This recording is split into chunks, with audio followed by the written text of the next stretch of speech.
So pakruoth nyikwa Ramogi une wang' sae chenro moro mar OIMORE waduogo kendo ka wan gi Belinda Dhiambo jaloko marwa. Gimomiyo neno kama ji dabeteni en mbaka moro mwadagoyo kaendi gimoro saa 3:15 kama twachaka twak ni telo makare chalo nade.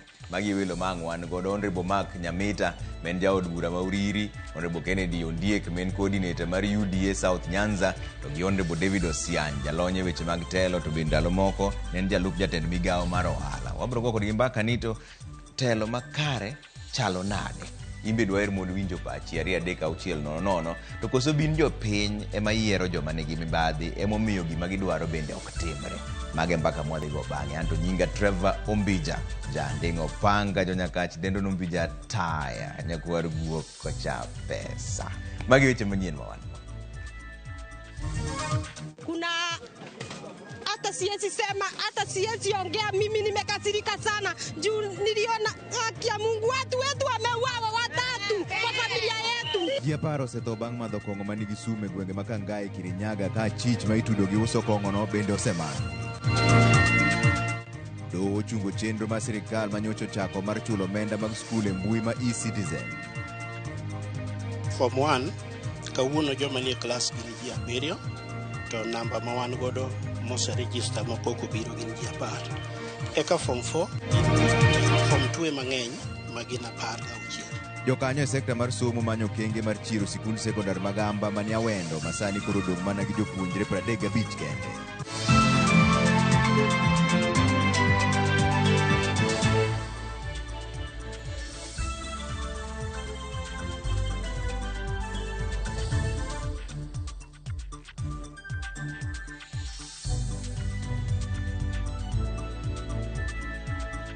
Eruru kamano, ji 10 osewito ngimagi nyaka sani bang' madho kong'o ma ok opuodhi e gweng' ma Kangai e kaunti ma Kirinyaga. Masira manoweyo jogweng' ich wang' kendo nochwe ma giwang'o nyaka kamikuote kong'ono ma giwacho ni nokelo tho kod dino wenge jomoko. Kaka Diana Olonde leronwa, obila bende osemako moko kuom jogo mosebedo ka tiye kar kuoto kong'ono ka oriwo nyaka wuon kanyo bende nomaki. Letge kuyo podo kwako gweng'no ma Kangai kaunti ma Kirinyaga bang' ji makala par wito ngimagi bang' madho kuong' ma ok opuodhi. Kaluwore gi Commissioner Mama Sawa Fredrick Shishia, ji 6 nyo wito ngimagi nyoro tich ariyo kama moko 4 wito ngimagi odiechieng' ma kawuono. Achiel kuom jogo mane omadho kuong'no lero ni no winjo ka dende rame kata kamano noyudo fungruok bang' yudo thieth. Wakati tulikunywa hiyo pombe juzi, mimi katika mwili yangu nilisikia vibaya sana. Nisikia kama mwili yangu haiwezi tembea. Juhandi niliokotwa hapo kwa barabara karibu na geti yangu. So hiyo pombe ilifanya mpaka maini nikasikia kitu huku ndani. Nikahara sana. Masira makamano okelo ichwang' ne jodak makono mane okawo chik e lwetgi kendo ketho gi wang'o kar kuotandiwono okinyi ma piny orugodo kawuono ka giwacho ni giwito johera gi yo ma ok ni kare. Familia yetu tumepoteza watu 3. Kuna hata siwezi sema, hata siwezi ongea, mimi nimekasirika sana juu niliona haki ya Mungu, watu wetu wameuawa 3 kwa familia yetu. Jodak goseyo bila makono magiwacho ni okosebedo katiyo makare wirani kuonde kuotandiwo ma ok opuodhi odhuro to pok okawnegi okang' mar chik. Polisi wakikuja hapa wanapeanga ongo, wanaenda wanatuachia tu watu wetu wakiwa wamekufa. Serikali hakuna msaada, manake kama wana msaada hapa Kangai wangekuwa hapa. Hatujawahi sikia mambo ya vifo ya kukunywa pombe, watu wanapotea macho, watu wanakufa. Obila kata kamano yango ni gisema ka chich manyinge John Muridhi ma ene wuon kar mathno kendo ichano chwale doho. Ji mamoko 6 pod yudo thieth bang' madho kong'ono ka 4 kuom giwenge gi odinore to 2 chuonegi muya mar oksijen. Jotend duol mar Nakada bende oyango ni nonro dhi nyime ne kuong'no ka gijiwo jopiny mondo we donjore e timbe mag madho kong'o ma ok opuodhi. We've established that the drink that was drunk was illicit, and the samples have been taken to the government chemists to verify the contents therein. In the meantime, we are continuing with our role and our mandate as a Nakada to ensure that this is not the only place that was dispensing that allegedly illicit alcohol. Diana Ulunde, Ramogi TV. Kwa dhi mbele ni doho ma Milimani ong'ado ni achije ang'wen ma itudo kod masira mar gas manyocho muoche Embakasi omed geng'negi kuom ndalo 21 kapod itimo nonro. Magi ne timore ka jatend duond bura mar Wiper Kalonzo Musyoka osingo donjone NEMA, duol mar IPRA kod migawo mar teko ewi masirano ma nyaka sani osekelo tho mar ji 7. George Bati miyo waler. Bang' kinde mag achije ang'wen ma itudo kod masira mar muoch gas Embakasi nyokwedo kwayo mar geng'o ne achijego kuom ndalo 24 kendo doho golo chik mondo duok achijego e doho kawuono. Doho ma Milimani gikone to yie kwayo mar jomin bura kendo ng'ado ni achije ang'wen go idhi geng'negi kuom ndalo 21 nyaka tiek nonro. For the first, the second and the fourth respondent, they will be held for the 21 days that applicant has applied for. All the respondents herein will have this matter mentioned before this court on when they say 21 days, being the 28th day of February 2024. The court so orders. Achijego ma itudo kod masira ma nyaka sani oselal kod ngima ji 7 oting'o Derek Kimathi, Joseph Makau, David Walunya Ong'are kod Miriam Mutete Kioko. Ka jotim nonro okonegi chano donjonegi kod ketho koting'o mar nek, bedo gi paro makanyakla mar ketho chik, rem keto kenge mag geng'o masirano kod tiyo marach gapisi. Magi timore kinde ma jatend duond bura mar Wiper Kalonzo Musyoka osingo mar donjone bede migepe 3 mag piny owacho koting'o telo mochung'ne rito alwora NEMA, migawo mar teko kod duol mar EPRA mondo mi giduok penjo ewi wach masirano. My law firm can go on record along with others, and we are clear we may have to sue the following. Number 1, Permanent Secretary for the Environment.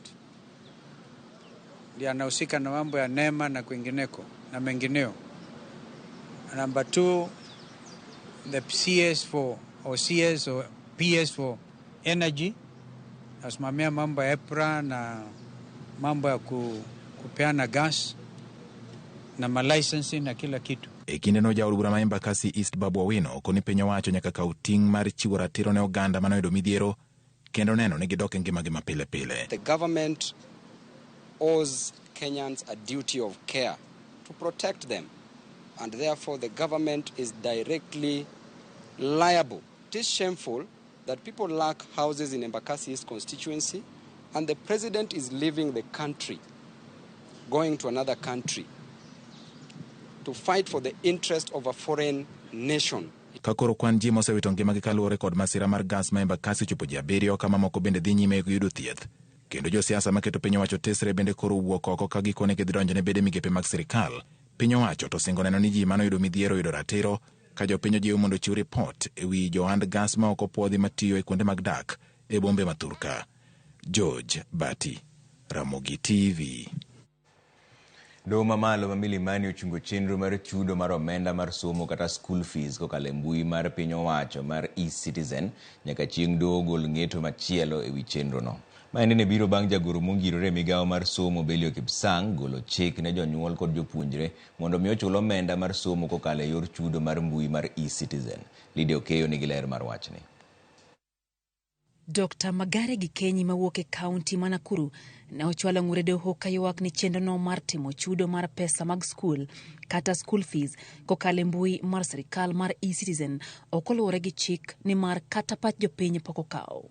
Mano e bura ma okelo fungruok ne jogo makwedo chenro makamano ni mar doho mamalo koro ng'ado mar chunge nyaka chop winj burano. Ng'eto makamano gol gi jang'ad bura Justice Chacha Mwita ka Mwita ong'ado ni chenrono chungi nyaka tarik 13 dweni ma ibiro chiwe ler malong'o kendo. Migawo mar somo dwe mokalo nogolo oboke machiko mondo mi omenda duto mag somo ochul kokalo e mbui mar e-Citizen kaka achiel kuom yore ma piny owacho tiyogo e keto lai makare chudo mag omenda e pacho ka. Wach makamano osenyuolo paro mopogore opogore e pacho kae kochakore gi josiasa ahinya to mago maketo piny owacho tesre, jotend skunde, jopuonj kaachiel gi jonyuol ma pacho ka. To an kaka janyuol ok oberna to ningeche michule citizen ng'ato dhi kawo alot ne puodho to chulo go fee, ng'ato dhi kawo odumbe puodho to chulo go fee, ng'ato baro yien ochulo go fee, to yien be dhi citizen ok dhi. Koro miyo an mar citizen mokelno ma sirkal kelono ok omora. E citizen platform ng'ato ok nyal tere gwende mondo mi ochul ne godo ang'owa nyathine fees, mano agete mantiere. Machielo mantiere en ka pesa osedhi Nairobi to administration biro bedo gi challenge mar manyo pesa monyalo ran godo skul nikech pesa no koro ok ni e lwetgi. Jatend piny Kenya William Ruto loso kanie piny Japan to koni chenro mar chulo fees e e-citizen ok bichungi ni maro konyo e geng'o skunde kik ma jonyuol e yor medo pesa ma ichule skunde. Some of the monies paid by parents, for example, in boarding schools, because we provide resources for learning in all our primary schools and secondary schools. What parents pay is boarding fees and maybe lunch. We are insisting because we realize that there are illegal levies charged by boards of management of schools that go into accounts that nobody knows. Lydia Okeyo, Ramogi TV, Nairobi. Attorney General Justin Muturi onyiso komiti mar od bura marango weche udi kod chenro mag boma ni od bura ema ni kod ting' mar neno ni chik mar osuru mar udi manyocha doho chungo ok ogore piny. Komiti no nodayo dho Muturi ka bende apisi mare ne onywandie chenro mar loso chik no mar osuru mar udi. Walter Ler mar wachni. Nyim kamiti mar od bura marango weche mag udi kod chenro mag boma, komiti odi Attorney General Justin Muturi kod penjo ka bende apise ne onywandie chuogo paro mar chik mane dong'ielo oko. As the government legal advisor, were you not involved in drafting this bill? Yes, we were involved in the drafting of the finance bill. Remember, Parliament was involved in passing the finance bill into act. But the court, in performance of its functions under Article 165 of interpreting the laws, found some sections of the Finance Act as unconstitutional. Kata kamano, Muturi oko ne jo odwa ni gin kod ting' mar loso chik, kendo ponono ok gidino fuok mar chik mar osuru mar ot, to do pod nyalo biro thiche oko. We take instructions from the state departments. They tell us this is what we want. We tell them it can only be fashioned in this way. It is in Parliament where there are a lot of amendments, which is it's a very healthy democratic practice. Once it has been passed by Parliament, it is now left to the judiciary to interpret it. So if the judiciary finds something untoward in an act of Parliament, it is perfectly within their power to interpret and make the statement. But remember, whatever it is they do, they will not make the law. Whatever it is the executive may do, they will not make the law. Law is an exclusive function of Parliament under Article 94. Jod bura goe dwaro ng'eyo okenge mag chike minyal keti mondo chik mar osuru mar ot obed mano maonge kwede ne jogo machamo sara kanyakla kod mago ma ok ondiki. What is the chance that a man or a woman who earns 20,000 and has a family will be able to raise deposit for a house?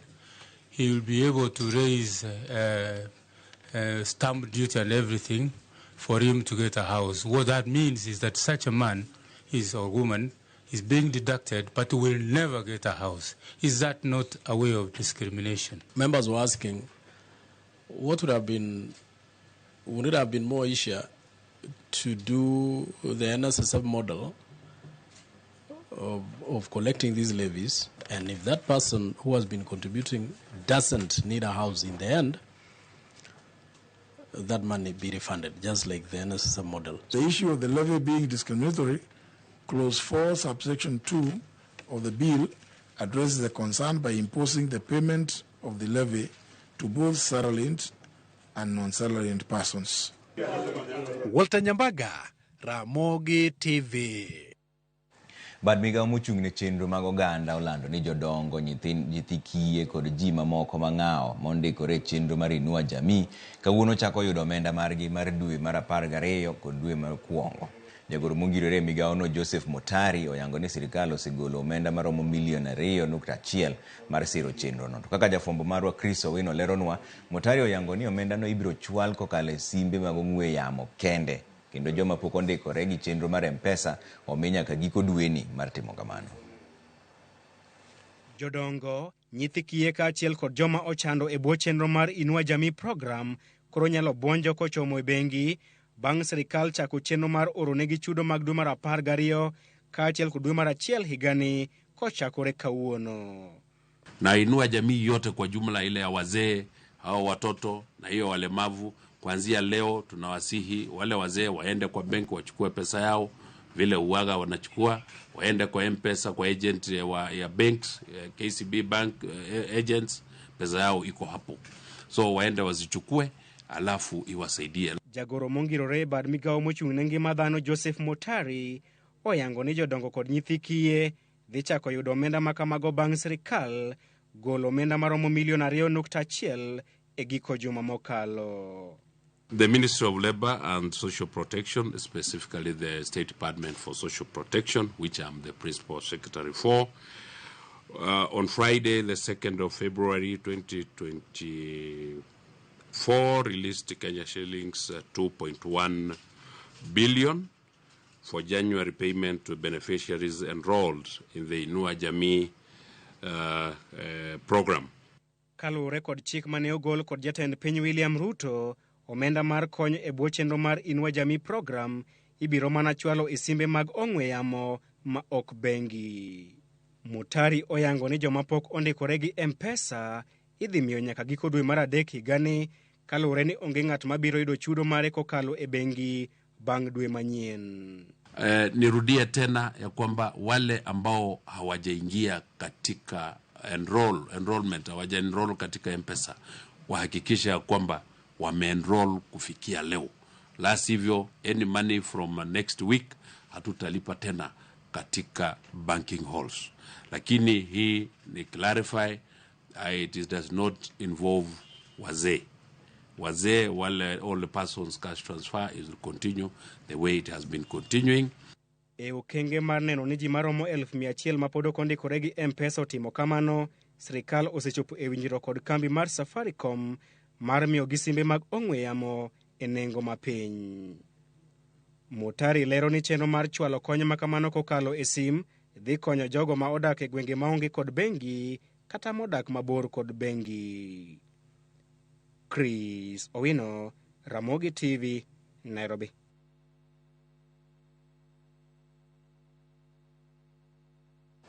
Bas wadhi yue moro machuok kodogo pod wan weche manyien achiel ariyo adek moko mabro kelo iru kaka swachako mbaka penjo maduong' ni telo makare chalo nade, kendo welo osedonjo ka endi Honorable David Osiany jalonye weche mag telo kendo en jalup jatend migao mar ohala ndalo machon. Honorable Mark Nyamita bende nitiere ka, jaod bura ma Uriri, kendo Honorable Kennedy Ondieki bende nitiere ka, UDA coordinator ma South Nyanza. Wadhi penjo ni telo makare chalo nade, koso jopiny ma yiero jomibadhi momiyo koro bende ok giyud gima gidwaro. Aneno kata ka endi wang mbui waka nitiere jomoko mapenjo kaka John Omeno wacho ni to ma ok en mana buch jo UDA, mano be achiel kuom mbaka mobro go kodgi ni to koro chama ni ema ketho telo makare koso ang'o matimore.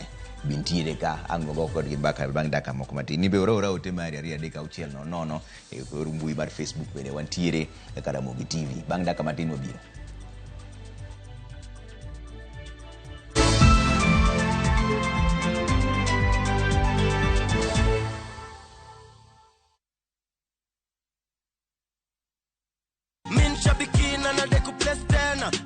Pauline, you have won 300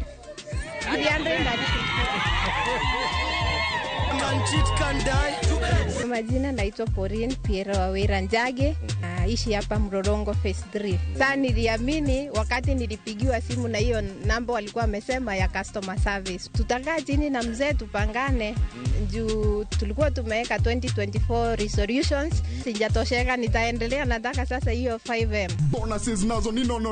Kuanzia 12, 13 and 14 correct predictions. Unacheza na 99 bob tu. Chukua simu yako, ingia www.shabiki.com, fungua jackpots, click on super jackpots, chambua game zako safi, review bit slip yako, ukiona iko sawa, place bet, alafu sasa unategea games zichezwe. Shabiki super jackpot, ni time yako. Mina dai wote twenda hivi. Not for persons under the age of 18. Shabiki.com is authorized and regulated by BCLB license number 587.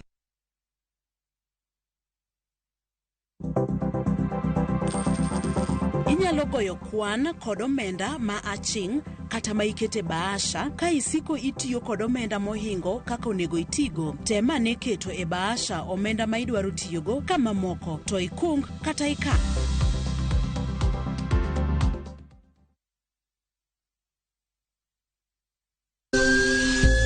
Ikrini wuoth makende mar puonjruok weche thieth kod rito ngima ji. Nitie gik moko mwanyalo timo mondo mi wageng' tuoni. Kochakore kar yeng'o nyaka kuonde thieth. Kiki muony yath moro kapok daktari opuodho. Wabiro wuoyo gi ji e yo mabiro mulo chunyi kendo miyo pachi yawre. Awuoyo about cerebral palsy.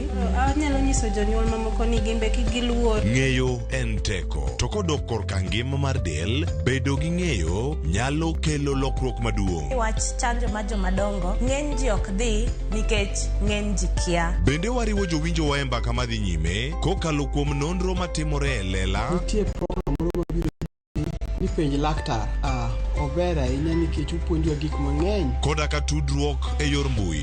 Riwri kod Ruth Otieno e penj laktar. Wuok tich nyaka tich abich saa 12 odhiambo mana e Ramogi TV.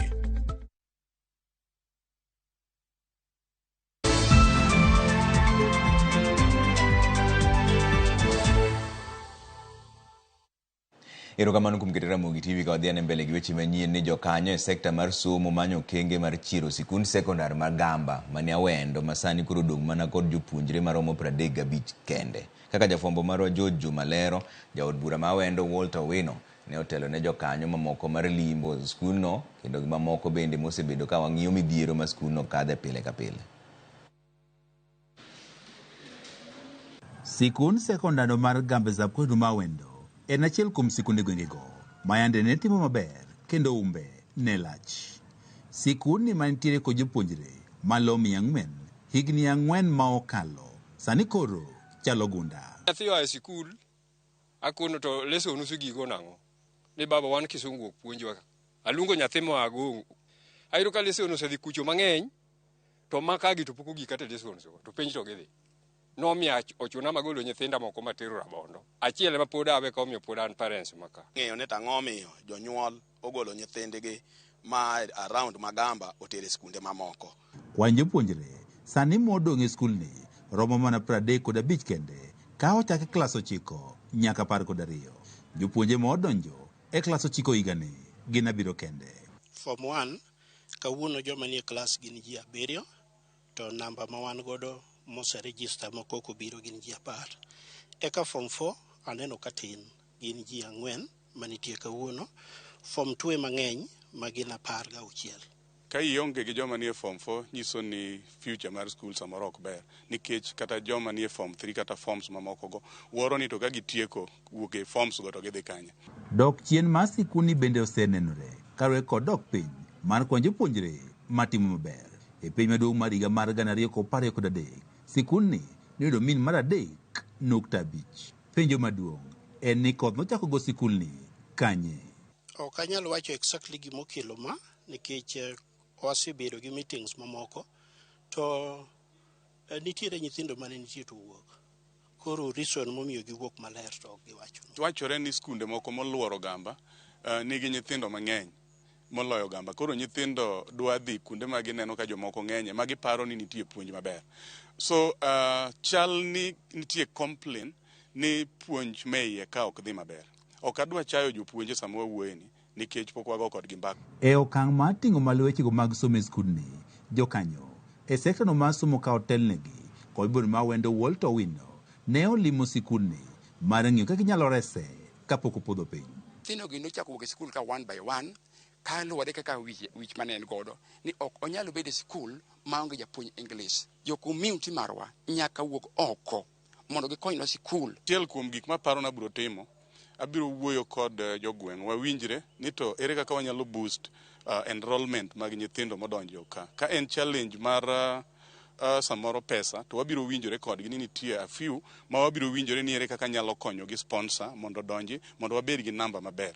Nyaka sani skul nitiere mana kod jopuonj 4 kende ma ondiki kod piny owacho, kamae bende kod tudo kod midhiero ma okwako skulni.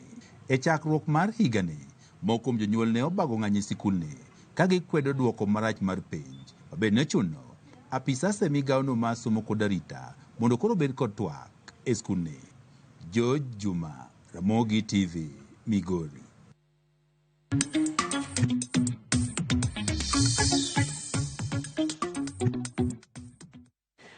Duol mochung' ne rango dongruok e alwora mar Nam Lolwe Lake Basin Development Authority ka omakore gi migepe mamoko koro chako chenro mar jiwo pith mar ochele manyasani e puothe mag Oluoch Kimira e kaunti ma Homa Bay. Jafwambo marwa Ali Abich miyo ler mar wachni. Chenro mar puro kothe mopogore e bwo Oluoch Kimira ne ochaki gi sirkal mamalo mar ting'o malo chenro mag pur kod neno ni kaunti ma Homa Bay obedo kod chiemo ma oromo. Ka chenro no mar Oluoch Kimira itayo gi duol ma ochung' ne dongruok e alwora mar Nam Lolwe Lake Basin Development Authority. Pur mar ochele en achiel kuom chenro mag pur madhi nyime e bwo chenro mar Oluoch Kimira, kendo kaka yor neno ni oting' malo chenro mar pur ochele kod miyo jopur manie bwo chenro mar Oluoch Kimira mijing'o. Duol mar LBDA mano mar Kaldro kod migepe mamoko koro okelo ne jopur koth ochele manyasani manyak piyo kendo chayo pek mikelo kod lokruok mar kor lwasi. Mokwongo en ni jowa pok ong'eyo ni mchele onego pur, kendo jowa pok gi rieko mar puro mchele. To mar ariyo, pok jowa obedo gi varieties mabeyo ma are resilient mondo odongi e gwenge ma wantiere gi.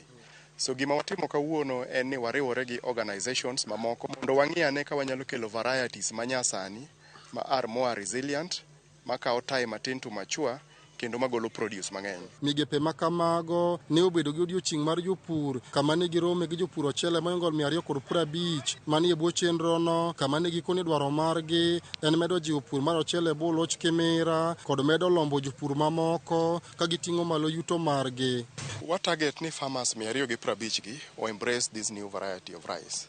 Wan gi machine marego michele. Ad machine wan orego michele tons 4 kuom saa achiel. So tiende ni kata gima wadhi produce Kimira kae pod ok bi romowa, pod nyaka wa encourage jopur mondo med puro mang'eny kendo mang'eny. So chiro kuma gidhi use michele kata kuma gidhi use padi mano ok onego bed shida.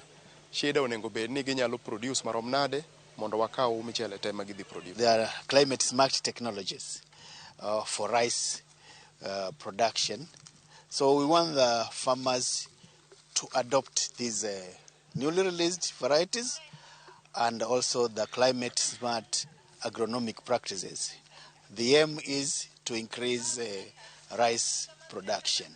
Jopur ochele manie bwo chenro mar Oluoch Kimira lero pek ma gisebedo ka gikale pur ochele ma gitimo kendo gisebedo ka ginuoyo mana kothe mag ochele mamiyo gi yuto mane piny, kendo koro chenro ma LBDA okelo kod migepe mamoko biro konyo ting'o malo pur mar ochele e alwora no. Koro nyaka nyocha jogi chak puonjowa, waneno ka puonjruok mag jogi miyo wadhi maber nikech nitiere gik ma nyocha ok wang'eyo masani koro wang'eyo. Kothe mane wan godo ne gin kodhi mane wa recycle from 60s ne wa recycle e area ni. To an kaka japur kana wuok kaka extension officer bende pod na pura mchele. Akelo mchele from where akelo basmat ka to ne ok odhina maber nikech winyo. Chenro mar puro koth ochele kinde mochayo pek mikelo kod lokruok mar kor lwasi makoro duol mar LBDA komakore kod migepe mamoko okelo Oluoch Kimira kaendi geto ting'o malo pur mar ochele kod ting'o malo yuto mag jopur mosebedo ka timo pur mar ochele e pigni endi. Ali Abich, Ramogi TV, Homa Bay.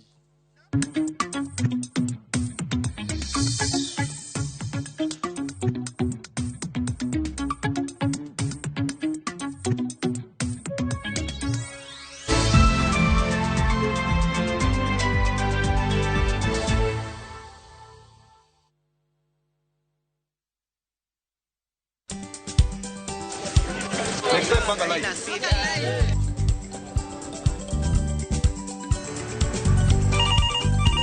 Tere, mambo ni mawili, kufikisha, kumwaga na kurudi. Kulala ni mwaka mpya.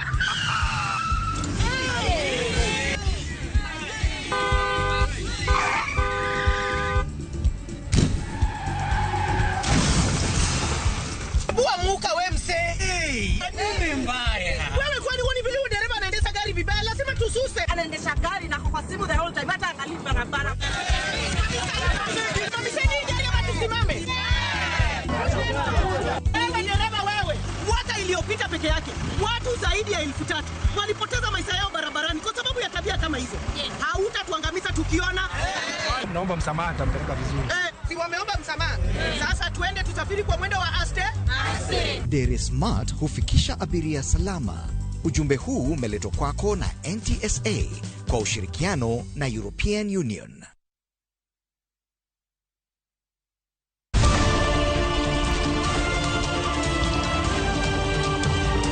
Piny koru torugi mage. Weche manyien. To chuny mbaka en nyiero, ywak kod muodo lak. Matwak kod duond jopiny. Nyakora Ramogi jong machiegni neno weche manyien. Ma en rupiny kod mbaka oromo e Ramogi TV.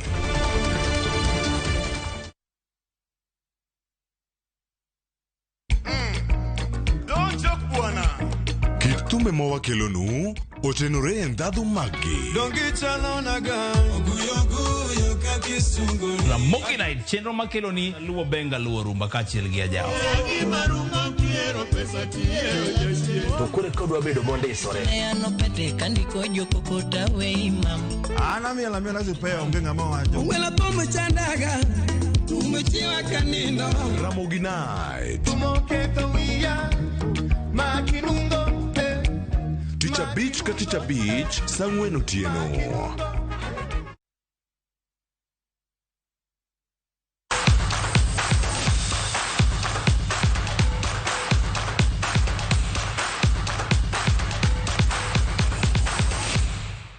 Kawatiyo gi weche mag tuke ni Charles Marieri ema wuok Matopeni Kayole e jaloch mar Shabiki Super Jackpot Bonus mano yudo duoko maber mar tuke 13 kuom 15 kendo miye loch mar siling 402 gi siling 38.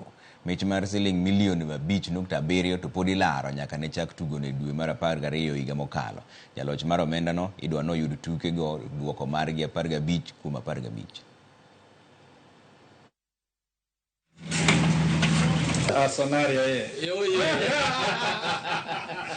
Sabiki vile wale naonanga kwa TV na mimi nimekuwa mmoja, alafu nichambua moja nikachambua na moja nikaweka na faithful katika game mbili, so nikaona wacha nicharibu na mimi nitakuwa msindi, so nimechukua mimi mmoja wao. I wish ningepata hiyo 15, ningepata hiyo 5 million.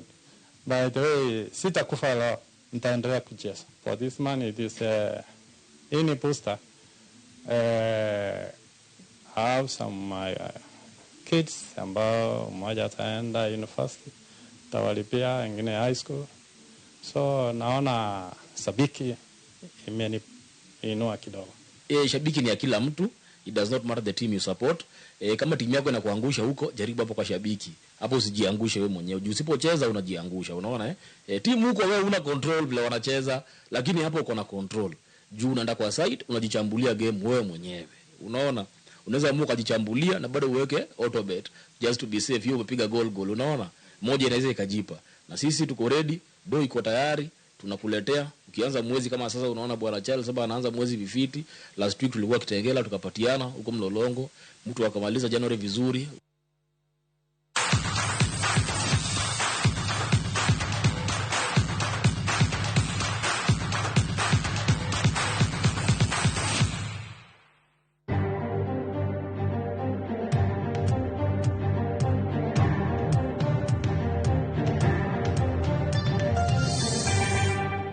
Bas, buch jopiny chakore sani. Wenda mani studio ka en Honorable David Osian, jalony e weche meg telo, kendo en jalup jatend migao mar ohala machon. Erokamano ahinya kuom miwa sechegi. Honorable Mark Nyamita bende nitiere ka jaod bura ma Uriri. Erokamano ahinya kuom miwa sechegi. Asante sana. To gi Honorable Kennedy Ondiek, UDA coordinator ma South Nyanza. Erokamano ahinya kuom biro jaduong'. Erokamano. Wachaka ne direct ka endi Honorable Osian, abiro chako kodi e wachni. Telo makare chalo nade, to be piny ma Kaluo oseyudo nafas mar bedo gi telo makare. Erokamano Trevor kuom bedo kodwa e midhiambo ni. We awach ni ka wawacho wach telo. Telo bede ne opogore kendo adwa ni ka wang'iyo telo to wanone matut, watemo yange kendo wayare. Ka wawacho telo makare en telo mobedo gi joma jo adiera. Obed telo e kidieny mar siasa, obed telo e yore wa mag community kata mag dongruok. Kiwacho ni jatelo makare obed yore mag kanisa kod lemo. Telo makare en telo mohero ji, modewo ji, madongo ganda, makonyo jowa, masiro jowa. Miyo ka wawacho ni telo makare to watemo nono ni ka itelo e din kaka ja Kristo, to ine padri kata ine jadolo maduong', bende ichiwo ranyisi malong'o ne jomitelo negi mondo ka giluwo chien to gin gi ranyisi makare manyalo dhiyo kodgi. Ka itelo kaka ne kembe wa manie thurwa, kijatelo makare, ijatelo madongo kosi jatelo mathiro.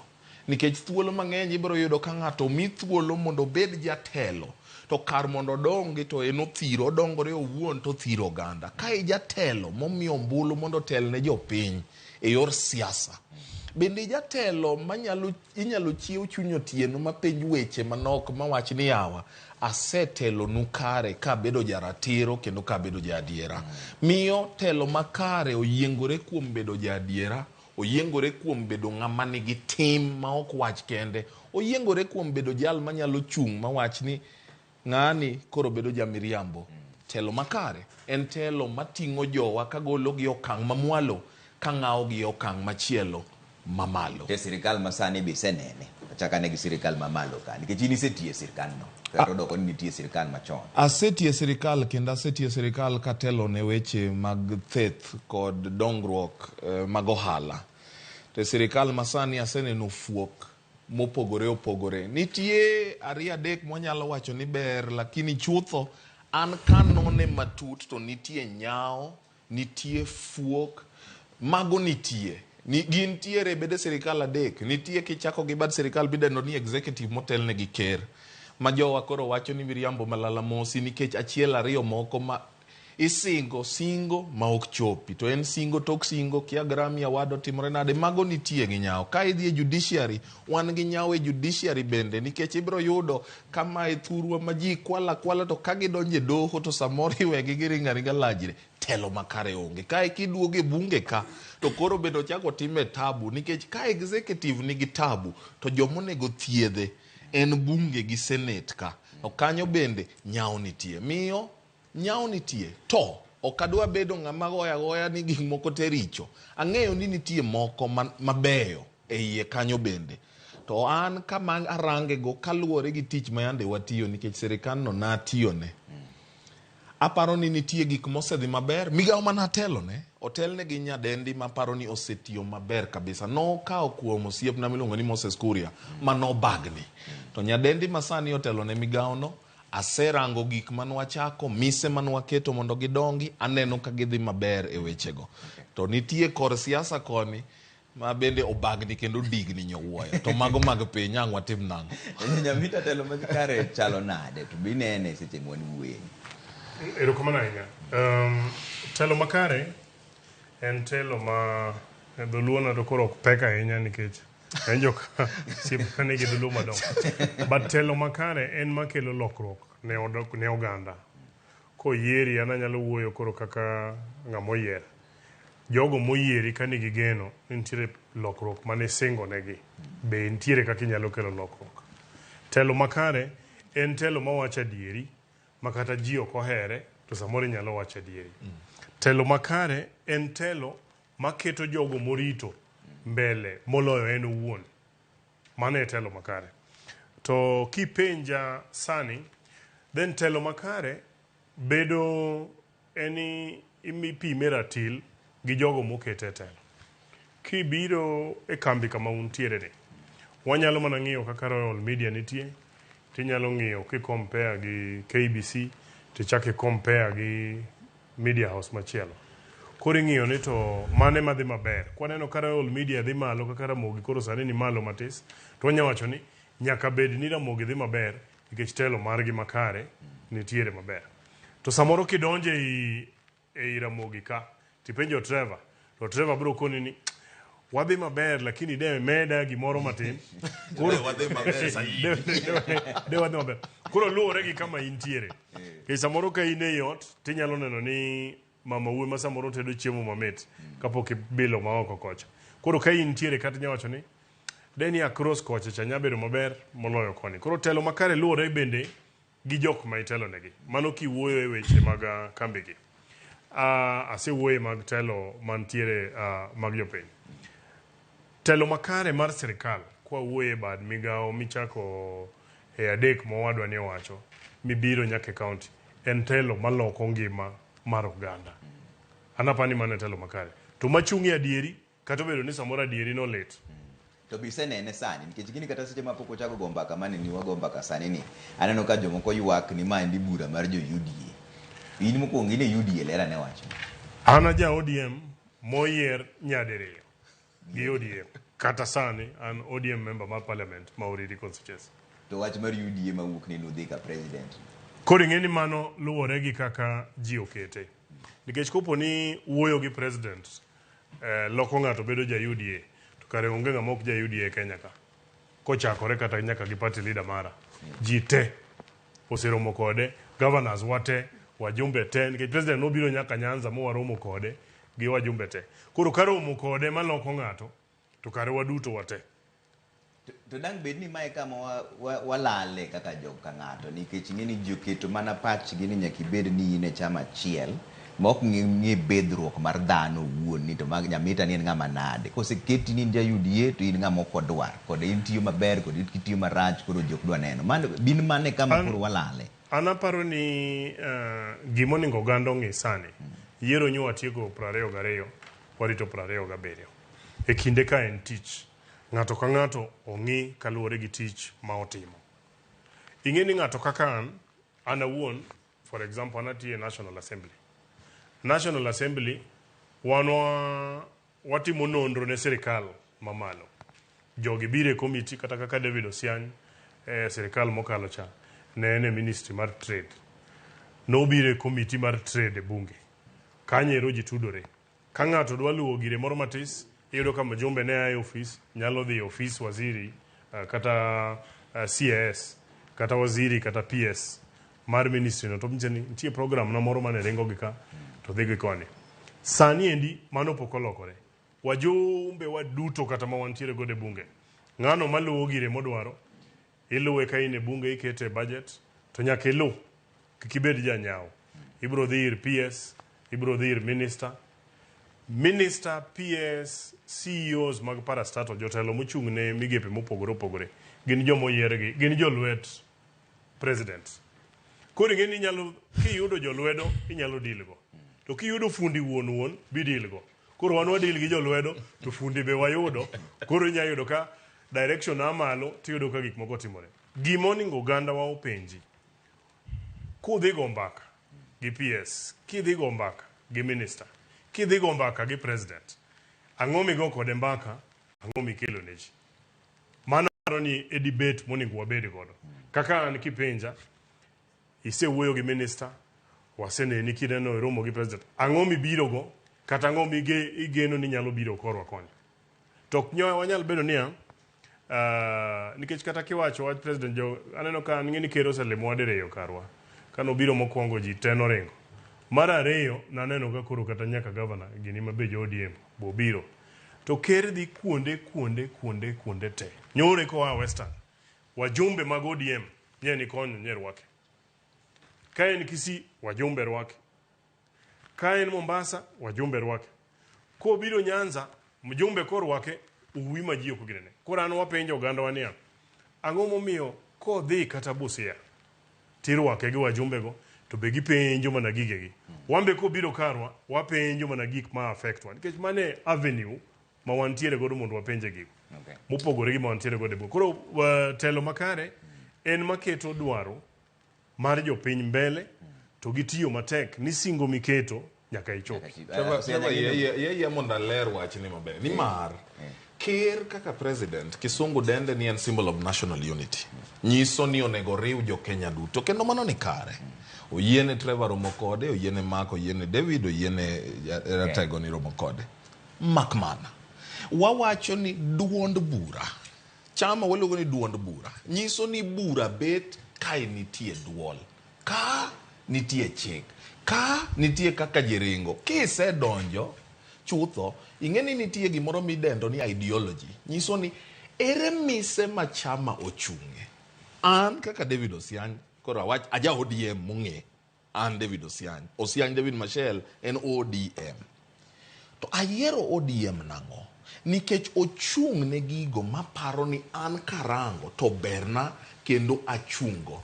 Wanyalo bedo gi dondi, wanyalo bedo gi ywaruok, wanyalo bedo gi gik mopogore. To ka koro chama osechiwo ni Mark nudhi bayo, ing'eni Mark ni osiepna, nudhi rieru State House, to kaka udhi cha okomoro waduoguru chien, iringi dikori thuon nyako ringo chweyo.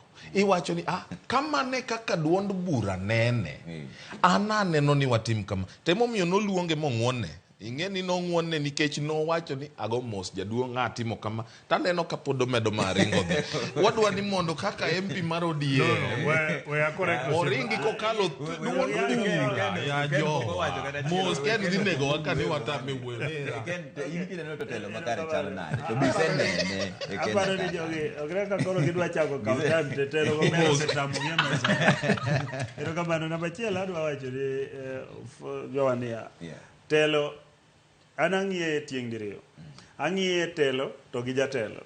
Because telo en ngadhono ma ng'ato betie mowinjo miye thuolo mondo oter oganda e hatua achiel kotero gi hatua machielo. Ndalo mane pod ichako piny ne wan gi kedu. Ndalo mane ichako piny kaduokie theory machon ne ji keda eka mondo mino yud kaka gi survive, kaka gidak.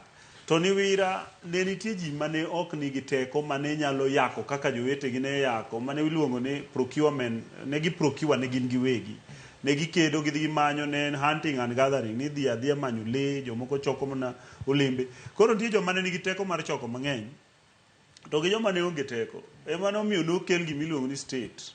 Ji noriwo teko tete to wach niya, wabed gi teko achiel ma en telo achiel manyalo kelo ne ji te, jok motegno gi jok mayom yom. Gima timore en ni mondo mi niyu thuolo mondo itel oganda kata mondo itel e chenro moro amora, nyaka bed ni isenyiso achiel ni in gi paro maliw madwa tero ji kama ji dwa dhiye. Mar ariyo, in gi isenyiso ni in gi rieko minyalo tergo ji kanyo. Kendo mar adek, iseamua e chunyi ni nyalo telo ka nibeto kata ibeto kama otimo bungu kata idhi ked gi jasigu. Gima duong' ma adwa wacho kae en ni telo maber en telo no manyaka nyiswa kuma waae, kama wantie, to gi kendo kuma wadhiye. Manyalo nyiso weche maketo chenro mar keto wa mbele kacha. Nikech ka wang'iyo film wabedo go ka, to wang'iyo ni kacha winjo wachope nang'o, to wabedo gi telo materowa. Ema nokelo gimiluongo ni vision to gi mission. Mano e gimomiyo gimoro amora kamoro amora matelo moro amora nitie kata karuka, un gi mission and vision. Tiende ni un gi kama udwa dhiye, to kendo un gi kaka udwa dhi. Koro gimudwaro en ng'atno madhi telo nu e mission maru mar dhi. Kaka ji dwa dhi ni, kaka ji dwa dhi. Mae kuku mar wach. Nitiere telo moro manyona ji. Koro oseyiero ni mae kuku. Koro ikadho gi ng'ata kod idwaro kod ok idwaro. Iwacho ni jowa gi jo ODM. Mheshimiwa Nyamita ja ODM, jaduong' Osiany ja ODM, ana ja UDA. Gimomiyo adwa wacho ni clear en niya, kaka oganda wa maluo nyaka wang'i ni to telo ma wan godo owinjo golwa kanye to terowa kanye. Telo mosebedo godo adier kata Osiany biro koni, en telo mosebedo kodwa kanyo kama koth go wano. Wasika sika kanyo nikech wasiko go tamba lwetwa waywaka tiagase mwang'eyo higa makadho maluoro tiagase mwaritowa. Nikech wan biro mana ng'eng'a nikech wan gi dwaro mar chope kama wadwa chope. To wasebedo kwa onge gi telo adieri madwa chopowa. Gimomiyo wacho kamano, nitie jowa motegno mowinjo bed ni teloga. Ing'ene sama ji dhi kedo, ibedo gi joting' ni tong', joting' ndai and the rest. Wabedo gi ji ma giteno jakom kata ng'ama otelonwa ka, to gi sechego nikech jakom no bende ogweyo samoro gimichame mar ji makiny kik giringo gikedo gimanyo margi ku sama jakom be nie kedo ku. Koro sama giseyudo margi pod giyengo giselebrate kocha nikech gisebedo gavana, senators, MP, pod giselebrate to jakom gini ma manyonwa kuma wadwa dhiye ni kucho kende kochamo kendi mae. Koro kose mae koka ji laro ndege lao Nairobi. Tiende ni wasebedo gi leadership ma ok omiyo wa direction niya kopo ni wadwa donjo State House to wadonjo yo machal kama. Gima duong' wasebedo gi leadership moko pango chenro mare mar rito wadwa yudo telo ni nang'o. Then joma tin mopusore modhi kaka Mheshimiwa Nyamita. An ok aneno gima makosa ma Mheshimiwa Nyamita gino timo.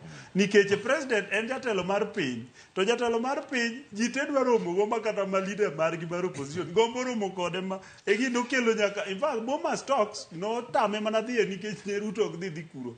Dire Ruto dhi Bomas ebe dino chokoro dhi kuro. Tiende odwa no rom kode en mana niya. Problemo odwa ni ene morom kode maka ok ene moromo kodo gino rach. Koro mae kama wasebedo e kama koth gowa go kaka oganda Trevor. Ni wan kaka oganda ere kama wadwa dhiye to kwadwa dhi to wadwa dhi nang'o. Wasebedo ka watemi ngene kwano ratego kotami gachiel titeme gariyo kotami gariyo titeme gadek kotami gadek to wadwa seteme nyaka dadibi to watema gi formula achiel onge kumwa change wadwa ywaka ywaka. Mane tabu mwasebedo go. Then why end up ni development mar kor gwengewa be samoro ok dhi maber nikech okaw processes waseketho wan wawegi ma waketo jok ma ok nyal ma kikawo joma riek. Mheshimiwa Nyamita kata nikech waringo kode machadwa chal matin nikech oyie tiyo gi president kaka anadwa ni jowoti gi president to kiyudo joma kama jo tendwa osebedo kamiyo mana jok moko ma ok adwa luongo gi nying marach but ka ber to da luonga nikech iluongo kaka iluongo joma siembo kochomo kumochomo chiluongo nang'o kata rombe kata dhok. Itiene imiyo watelo ma joma isembo kochomo koni mako wani wachomo wadhi yanyo ng'ane ji te yenyu ma kata gimiyenyu ni.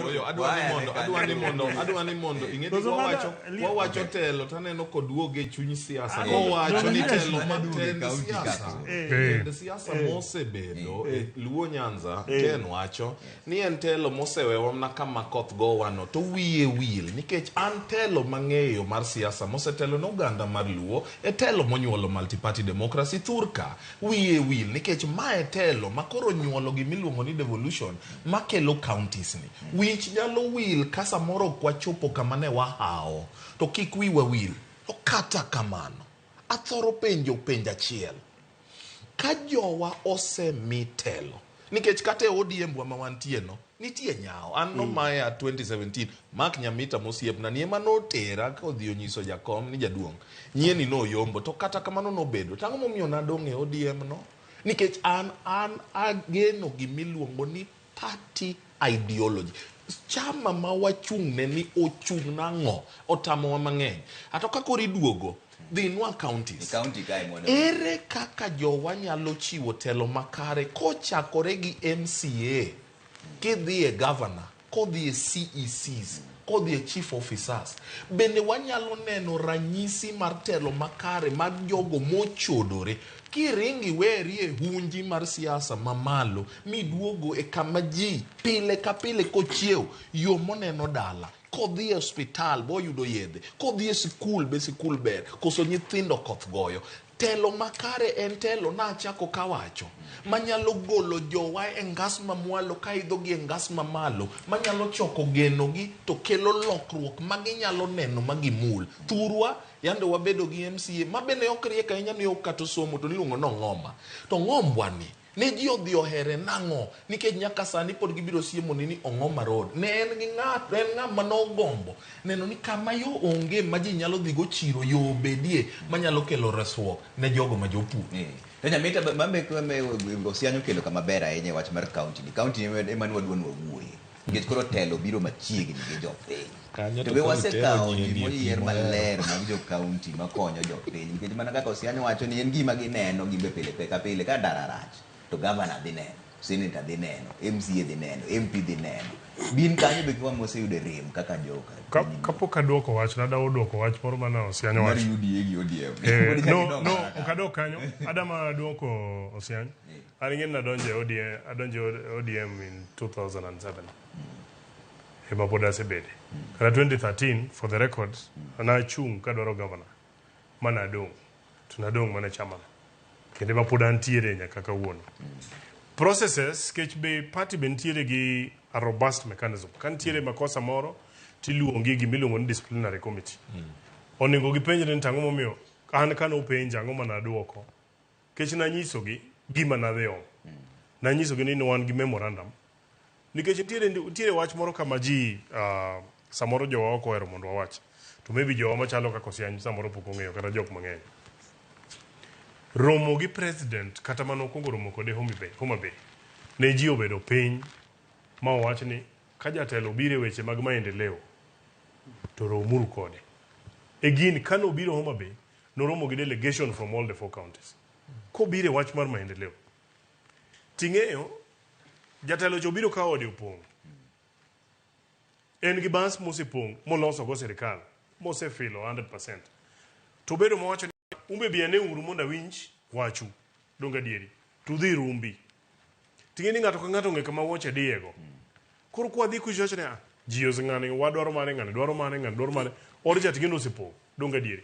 Koro wacho ni kikwayo gimoro tere kake luwe. Samine na wuoyo kode ni it is important mondo waken textual case ani wawuoyo gi jowa. Samine ne wawuoyo ni David Osiany ng'eni waaga sugar belt. Badhe David Osiany tich abich manyokalo.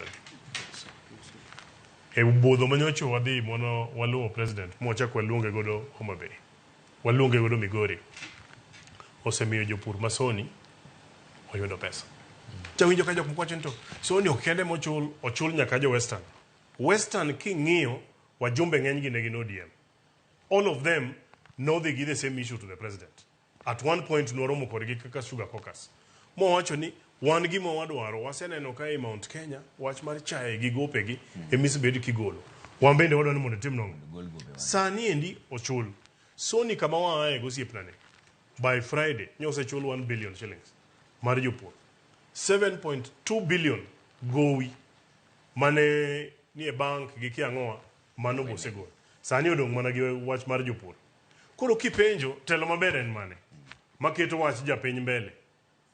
Waketo wach japiny nikech sirikand Uhuru otiyo higni 10 gowigo ne gin kanyo tame chulo. Nomiyowa 138 million. Sirikand Kibaki nobedo owewa ka wantiere gi gowi. Sirikal ni kobiro ogolonwa gowino.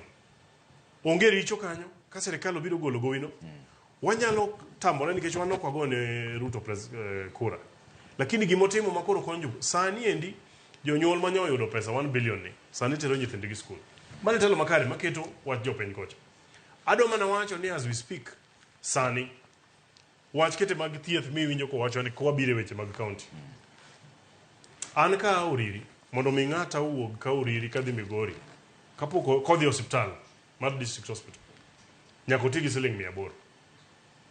Mano transport mare kapoko chopo kacha.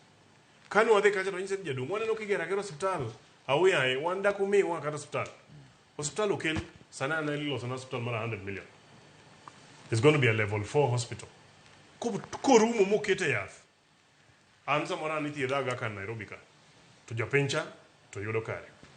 Gwengi egimo miyadan mondo wabedu gi telo makare. Gwengi David Osiany. Ne ntiere barabara moro maniluongo ni Nyarach madhi nyaka Rangwe mane tudo ji. Ka ker nobiro moyawe. Bang' ndalo 3 jowa odhi oketo vijende modhi kacha momuko gima ne okete barabara miyago barabara molao contractor ma contractoring mogolo equipment e barabara. Bang' dweche 2 gidok pidhe rabolo ni barabara rach. An nadhi kanyo napenjo gin to koro wajo Migori wadwaro barabara mana kaka jo Kericho dwaro, mana kaka jo North Eastern dwaro. Kuyudo nikech resources mwandu mag sirikal kata mwandu mag piny gin gik maskas, gik matin ilaro gi. Kukelu gimoro tudwoko nikech ng'amo bedo kacha tin to joge no wagero nigi barabara to gidwa kare ter ne jok moko modich gi en mana mor ni sani to koro contractors odok kanyo kendo maybe barabara no dhi mbele kanyo cha penjo kanyo cho wantiere gwenge. Koro gima wacho niya, ne processes mag party for example, wan ne wasedhi mano osepenjwa mwaseyudo duoko. Kane nitie makosa, dikoro duoko nitiere mopogore. Mamano wasetieko. Koro ok en gima onyalo bedo ni wadhigo. Koro kiduogo e weche mag kaunti, ka wadwa ni mondo wanyisi ni waikore ne telo mar Kenya, nyaka chak ne ranyisi e counties magwa ma Nyanza. Nikech koro sirikal ma Siaya, sirikal ma Kisumu, sirikal ma Homa Bay gi Migori, magi sirikal for example mag chama mara mag ODM. Policy magigolo kacha gin magwa. MCAs mang'ado bura kacha gin magwa. Pesa kaka tiyo gi contractors gin magwa. Kuro ni ngwane example. To tinde kipenjo kibiro kata kaka county wa kama waaye gi David. Kata kipenjo sana penjo ni to hospital ma kama nyocho waneli alcha. Ti hospital moro kana luongo ni Ngere kata Kangeso. Kipenjo gi kata chieng'no nwa penjo kanyo yath onge. Kipenjo ni tang'o mi onge yath hospital. Ni in chal ni pingo sirikal, in ja UDA. Kipenjo ni ang'o mi barabara okethore, in chal ni okidwa ginene, ija UDA. Kipenjo ni tang'o mi maendeleo dhano ok tim gimoro amora, in ginene kama, kore mo penjo ni gimoningo jowa mondo kwa bed gi telo makare, oningo ji opieme, en niya, kan for example, amba constituency mara. Ke chieng' moro donjo constituency na ananyiso gi gimoro achiel. Ka ok atimo gimoro manyien gweng'u, e ika abich mumiyagi, kik igona kura. Kendo awacho e TV ka. Ka ok atiyo, kik igona kura. Ka atiyo, kik ituona. To piem monego wabedgo, en niya, kata ka wajumbe, kindwa kaka wajumbe. Walter neno ka sani luwo wachne mar skul ma Gamba. Koketo Magamba no bedo namba 1, amba manye skunda moro, atero bet namba 1. County government katiyo kara, anasemiyogi challenge kendo awacho e TV kendo kawuono. Bi kara uriri, ger project maduong'. Kigero maduong', amba biro reyora mamandra, mondo ager maduong' zaidi. Nikech mane makonyo japiny. To piem ni kia nang'o motimore. Magi gik ma confuse godo nyithindwa, mondo kik penj gi penjo. Kiyena duoke wach sukari ni. Right of reply. Wewe ndikeno wach mar county kasta bro. Ndio sukari pesa no setejo puro sechulo. Wach mar county. Sukari kama sechulo lal nwango kaka. Gima dwa wacho ni Trevor, kaka walu kalu kwang'iyo katiba marwa nyaka nwachaki, ma wagike sama koro ne wakelo devolution. Devolution jiteno kedo ne. Gima nyaka wakongo winje. To dong nadhi ago kura ma. Ne okotwe ne devolution, ne okikedo ne devolution, ni onge kama nindike wa devolution ken jite. Baba wajare dosia ne okokedo ne devolution molojo. Karangami wacho ni nokedo ne okotwe ne devolution. Devolution no twe ne nganyoro. Party democracy.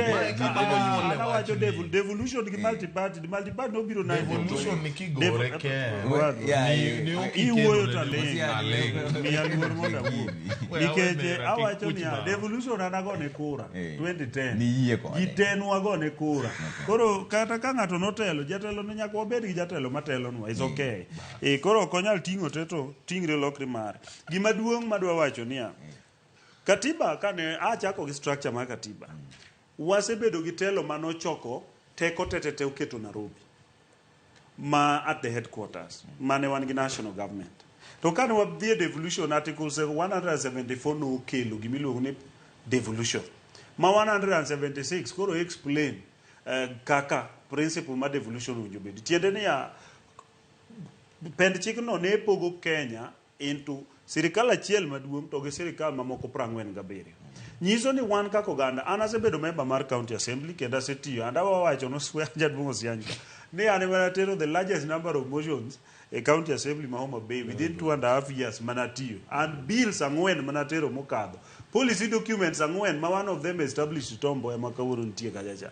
Ang'e gimomiyo awacho niya, article 185 bende provide niya authority tete mar bura mora mora ming'ado en county assembly ema nyalo ng'ade. Nyiso niya Nyaka sama jowa bedo gi telo, nyaka wang'e ni telo mwadwa tero madhi yalo weche wa e county assembly en telo mane. Giki yalo gi Kisongo, moko yalo gi Kiswahili, dholuo ok yal gi assembly. Koro sama wang'iyo leadership, nyaka wang'e ni to be wan gi jok manyalo dhi winjo gik miyalo kacha to nyalo wacho gik moko kacha mawinjore. Tabu mwabedo godo kaka mwasebedo go mane wan go in the past en ni ne wan gi jok moko mane members ma county assembly ok achage, but samoro ne gionge gi teko gi rieko mar understanding ni gine magi decide everything kaka billions mang'eny mabiro e county itiyogo. Then bire leadership mani article 10 marwa mar constitution. Itiyo gi telo gi teko momi nade. Wan gi governors wa 4 e piny luo. Adwa koni niya kalure gi kaka teko mar mwandu momigi e lwetgi pok gitiyo godo yo makare. Nitie level maduong' gitie level maduong' anya dhi focus on Homa Bay kumae. But nitie level maduong' mar ketho pesa mar jopiny. Manyiso niya resources moketi to gi budget motim ok timre kaka owinjore. Ni winjo report even karwa ma wacho ni zero shillings no be allocated for development. To the rest dotere recurrent mimiel go moko itimo godo entertainment mopogore opogore. Mago are no development. Gima members ma county assembly mokwongo nyaka ng'e ni to ere kaka omenda mwaketo ka itiyo go ahinya kama pesa kethore bire ka supplementary budget. Ikono ni pesa manyu uketo kani dire uru koru tereka. Tiende niya nitie gimo midwa kethe pesa igole kuma no winjo tie ndara tiduoge koni ni gini endi itimo gimilo ni reorganization mar budget under supplementary. Gima dwa koni kono panel waka. Kenda mo ni mheshimiwa to gi jowa gi joma senior they understand us. Nyaka wakwongo guide yuthurwa niya ere gima county government winjo timni and ere gima national government winjo timni. Eka jowa nyalo understand niya ka jaduong' Nyamita odhi omanyo hospital mar 100 million. Tiendo odhi omanyo pesa modong' mana mar policy Nairobi. Modoko kedo ni mokelo to pesa mar gero hospital to ni mwalo. Tiende no medo mana extra gi rieko gi teko ne to pesa mar gero hospital mowacho no should have been mar Uchila yako down there. Nikech health Kenya schedule 4 mar constitution. Health is a devolved function gimodong Nairobi and policy togi structures moko ma odong Nairobi kanyo. Modong national government. Gima dwa medo kapok aweyo nikech wan gi time nyaka wabol ne jowa be mondo wawache. Telo maber e thurwa ok nonenore sama ni chiwo gimiluongo ni basari. Kendo an kadwa wache e wang' mbui ka. Ariwora gi jo Kenya moko mawacho niya basari ni owinjo kethe. To nikech leadership ok osebedo basari. Ibiro yudo niya leadership ochochni wa nyaka family wa. Ibiro yudo ni janyuol achiel ringo ir Mark Nyamita. Janyuol ni ringo dhiro Chilo. Janyuol ni ringo dhir women rep. Janyuol achiel ma aggressive nyalo end up no yudo basari 10. To janyuol achiel ma be Nyasaye ok ogwedho ga aggressiveness end up ni ok oyudo anything. Tiende ni leadership ma wan go overall and generally onego make sure ni wan gi structure manyiso ni kiyudo 5,000 mar basari ka women rep in koro mari orumo. Dhi yudo 5 ng'ama chielo yudo 5 ka governor ng'ama chielo yudo 5 ka MP mondo mi wabed ni ji te nyalo yudo resources ma ginyalo konyorego. But the main thing madwa wacho ideology marwa kaka oganda onego guide wa niya ka wan gi political structures to structures wagi owinjo bed ni keto wa niya wawuok ka to wadhi ka. Resources moketnwa tiyo makare to kendo wang'eyo maber nikech governors wagi sani anariko kidhi Homa Bay yena 1 minute again kidhi kaka Homa Bay we awache kumae ibiro yudi governor wachunge bath affordable housing odwa dhi cheko paya kaka igero ma en ok oger odwa dhi cheko gik mamoko ma en ok oger to en mare en mana wicho rangi moko kidogo kanyo oge gima dhi mbele mali ena entertainment gi maybe promotions moko miyudo go LT and T and pesa makiera every time pesa michoka to development maklia to onge nderi no ger to signboard magiketo madongo dong gi picha MCA gi governor ndara onge. That is the main problem manyako wapenjre niya ere kaka resources moketnwa nyalo terwa to MCAs wabe yalo budget gi yo makare to koter gi supplementary be gi understand gimomiyo gichoro gimoro from vote head A gitere vote head B nikech gi kaka gin sub programs kokoni ni gole sub program X itere sub program Y tiyomba yie ni yes ikia kata ndachi ma ward ni emogolo tere e ward machielo. To si anyingini wacho ni segweno diseo gwang. Bin jo pinye mayiero jomoko riere jomoko bidhore maber mondo mi okel telo makare nikech jopiny bende oketo mbele mana ni igonya ka osiany nigi pesa motegno maber dan ga kumbija onge go to koro kobedo ni ng'ama yuko jamna. Kapok aduogo e wach yiero mar jowi we awach Sony nikech an adongo Sony. Sony emomiyo adhanda wuora notiyo Sony Sugar pesa niang' gi sukari emomiyo abedo ng'amideo. Ago erokamano ne ker mar Kenya, President Ruto, kuom neno ni nogol gowi kendo chul gowi machielo manodong'. Mano ber kendo apuoyo. Mak mana, Trevor. Golo gowi go kendo chulo pesa go en ratich japiny machulo osuru minenoni.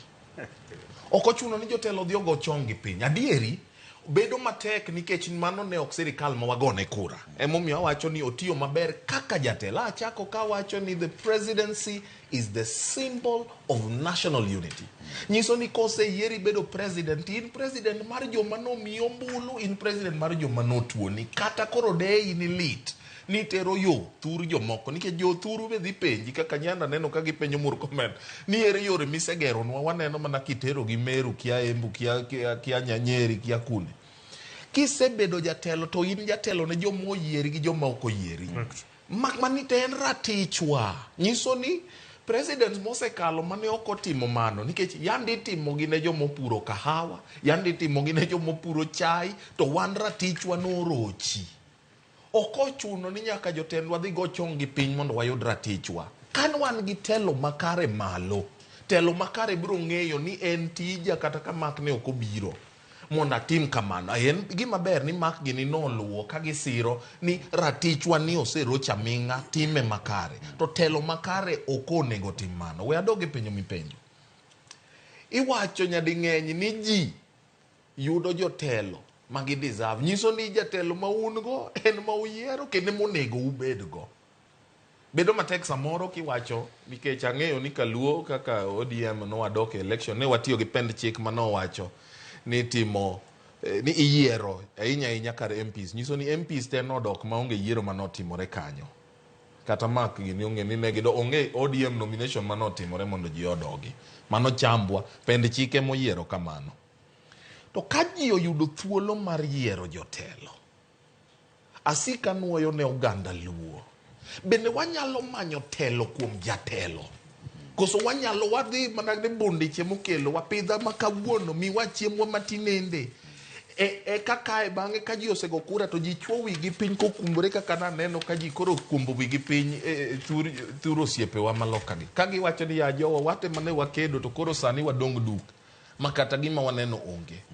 Adwa ni mondo jowa ong'e ni inyalo yiero gi bundi to ka kiny kodi wuondori ni idwa tiyo gi wiyi to koro biro chandi. Ibiro miwa thuolo higa 5 ka higa 5 mondo watim yiero. Nitie joma kata mana chopo kamigoyo ombulu no ok gichopi. Kata mana mondo chopi odhi one ni an ayiero Ndiek, an ayiero Nyamita, an ayiero Siany, an ayiero ng'a, ok gichopi. Ka kiny giywak ni jogi timonwa nothing. Itimo ni nothing kama ne ok iyiere. Jowa nyaka ng'e an de gombona to dagolo ji gi jaridi boka go kinyi sa 11 ng'ama okogo kura ka waloro kura onego rodhi nyamina nega nikech fuo samoro igolo gi boka.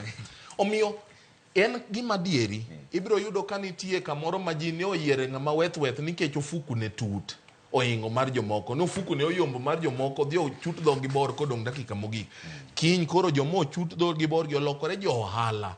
Kimanyo telo makare kuomgi madeo mond liete onge, madeo nyithi kiye onge, madeo joma lwetgi ni nono mondo konygi gi basari onge, madeo ni mondo wabed gi yore manyalo konyo ganda onge, madeo chirni mondo ger maber ma ji nyalo dhi tere ohala onge, madeo pur kod pith mondo wabed gi pur kod cham malong'o ka watero fertilizer gi gik makamago onge. Telo makare chakore gi yiero ma ji timo. To yiero no onego bed ni wan kaka oganda waporo wach to wawacho ni yawa wasenono joma chungi bede ure nyimwa ka mondo umbende wapenj wacho Ramogi akwayo ni ka wabiro dhi e kedo mar governors e 2027 ket gi uru piny kama ji ok nyal go e koko gi nduru mondo ng'ato ka ng'ato wach pache maler kae jopiny te ng'eyo ni kawuono governors machungwa mabe wakelo nuka winj gi uru ma ok dhi winjo gi e siasa ka ji go nduru gi vuvuzela. Ng'ato ka ng'ato wachane wachne maler ji biro gae ng'ado wachni mae ng'ama riek ma nyalo telo kai utang'o tim chien kanyo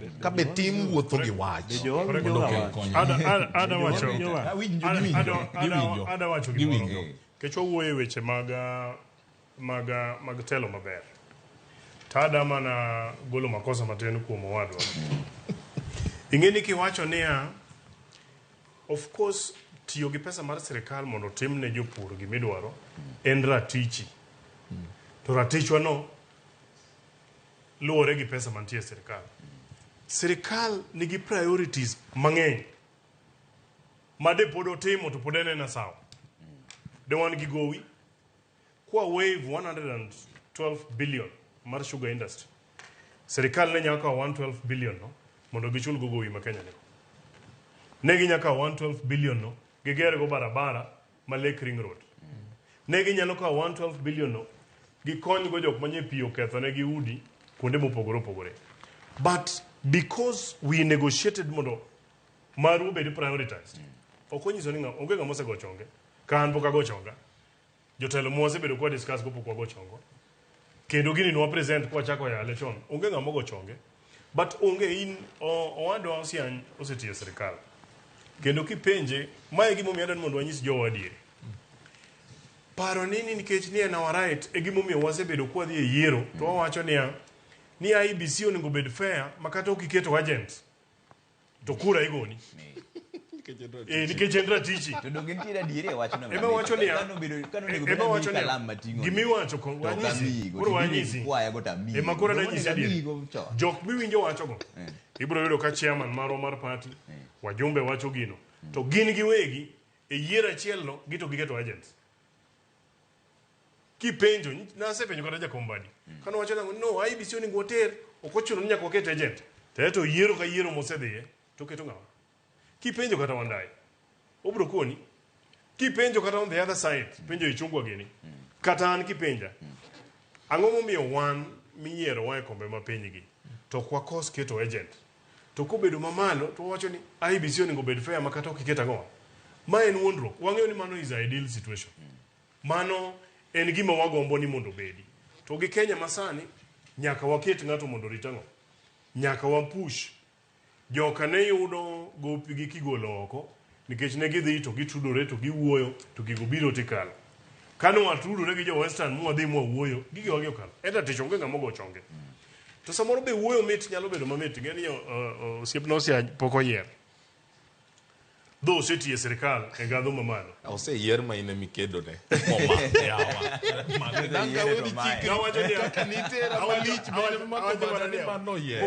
Poko chamo mumo.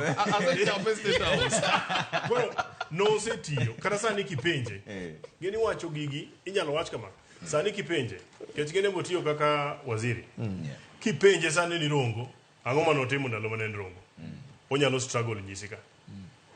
Mondo nyisi ni samane ene sirikal maduong'. Ang'o motimo bajat gen nong'iyo Kenya duto te. Kore ka ndiko ji mokalo 100. Eba wacho ni onyalo struggle mondo nyisi ni kidhi dala wakanga tatimo ma. Kidhi kama chielo ni atimo ma. Ndalo mananu waziri. Obro nyisi ni ndalo mananu waziri natimo ma. Kambi miwacho gi. Kech en ne ichunye e ministry maya okembe. Dipenje ni kambi mane mano yao. Duogi. Minyalo wacho. Irauka. Ema wacha. Not specifically for him, but I'm just trying to say. Koro one wajoma and secondly watch katamar ODM nomination no. Kiki watch ni ji no year ni maonge competition. Nikech an no kadhi kura kenda. Ne wadhi e nomination and money process manoti godo. Mabene en scientific. No golo ni one man. Mapendi chiko ni. Tungamane walero go be pod wadhi godo e yiero. Majo pinyo timbenade. Majo pinyo gocho ne. Koro nada wacho kama. Kwa doke counties magwa. Kuonde mawae. Kenda kwa ya Uganda marwa. Nisani wadoka ne temperature piny. Nikech wanyalo ng'awo chunji malo pile ka pile. Wan gi higni 4. Nyathi mokalo klas 8 sani. Kale duoge wach mar basari bada wach mates. Nyathi mokalo klas 8 sani. Kawan yo jotelo to wadwa nyiso majini rita gigi dhi losore mbele. Ko rit bang' higni 4. Ok obi chako donjo form 1. Sani wayudo na rieko monyatimo munyalo donjo ge form 1. Mondo kodong' higa achiel. Kodong' higa achiel to ji dhi e yiero. To ji ochak siasa. Koro wanono MCA notimang'o nyaka president. In fact say gine miya wacho ni ng'ama ok otiyo kochopo 2027. Chakre president nyaka MCA. Didala. Kiki yier. Koro nada wuoye wach basari mates.